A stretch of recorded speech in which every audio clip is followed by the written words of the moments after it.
ایک بادشاہ نے اپنے 3 وزیروں کو بلایا، بلا کے حکم دیا کہ فلاں باغ میں جاؤ اور پھل توڑ کے لاؤ، اور اچھے اچھے پھل توڑ کے لانا۔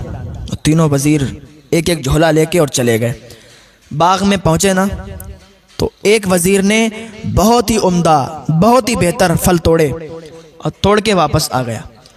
دوسرا وزیر، اس نے کہا یار بادشاہ کچھ کہے گا نہیں، بادشاہ نے ایسے کہہ دیا، بادشاہ کو کیا ضرورت ہے وہ ہم سے پھل توڑ کے لانے کے لیے کہے اور پھر دیکھے وہ کھائے یہ وہ۔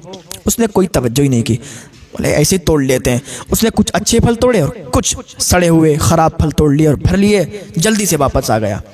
اور تیسرا انسان تھا، اس نے کہا بادشاہ نے ایسے کہہ دیا ہوگا، بادشاہ کو کیا ضرورت ہے پھل توڑوائے بلائے یہ وہ، ایسے ہی کہا ہوگا، بادشاہ کو تھوڑی نہ کھانا یہ سب چیزیں۔ اس انسان نے کیا کیا، اس جھولے میں گھاس پھوس بھر لی اور بادشاہ کے سامنے حاضر ہو گئے۔ تینوں شخص بادشاہ کے سامنے کھڑے ہو گئے۔ بادشاہ نے تینوں کو دیکھا اور حکم فرمایا کہ تینوں کو قید خانے میں ڈال دیا جائے۔ جب یہ سنا نا تو وہ کہنے لگے یار کوئی ہمارا جرم بھی نہیں ہے، کوئی خطا بھی نہیں، ہم نے کوئی غلطی بھی نہیں کی، کوئی قانون بھی نہیں توڑا، ہمیں قید خانے میں کیوں ڈلوایا جا رہا ہے؟ بادشاہ نے کہا ان کو 1 مہینہ تک قید خانے میں رہنے دو۔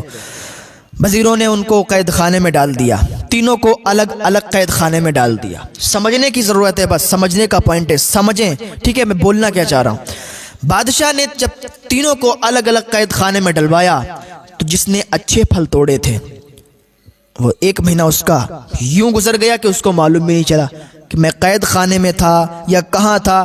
اس نے وہی پھل کھائے اور اپنی زندگی بچا لی۔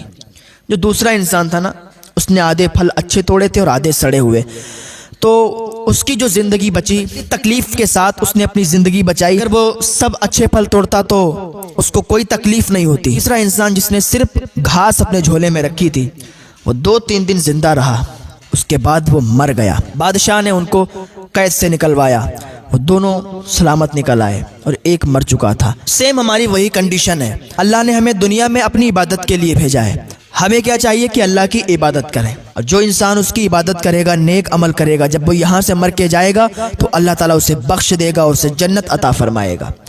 جو انسان یہاں نیک عمل بھی کرے گا، بد عمل بھی کرے گا تو اللہ تعالیٰ اسے معاف تو کرے گا، اسے جنت تو دے گا، لیکن پہلے اس کا بھگتان اسے کرنا پڑے گا، پہلے اس کی سزا اسے کاٹنے پڑے گی۔ جو اس نے گناہ یہاں کیے ہیں اللہ پہلے اس کی سزا دے گا، پھر اس کو جنت عطا فرمائے گا۔ لیکن جس نے کوئی نیک عمل نہیں کیا، صرف گناہ ہی گناہ کیے، اللہ تعالیٰ نے انہی لوگوں کے لیے جہنم بنائی ہے اور اللہ تعالیٰ ان لوگوں کو جہنم میں ڈالے گا۔ کوئی نیک عمل ہی نہیں ہے، صرف گناہ ہی گناہ کرتا رہا، اللہ کو کبھی یاد نہیں کیا، کافر و مشرک ہو کے مرا تو اللہ اسے جہنم دے گا۔ یوں تو ہمیں اللہ نے عبادت ہی کے لیے پیدا کیا اور ہماری پیدائش کا مقصد عبادت ہے، لیکن صرف جیسے تیسے عبادت کر کے ہم چھوٹ نہیں سکتے جب تک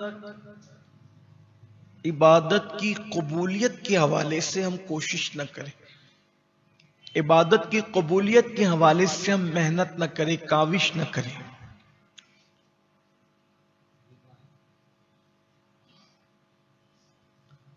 حضرت انسان کو اللہ تبارک و تعالی نے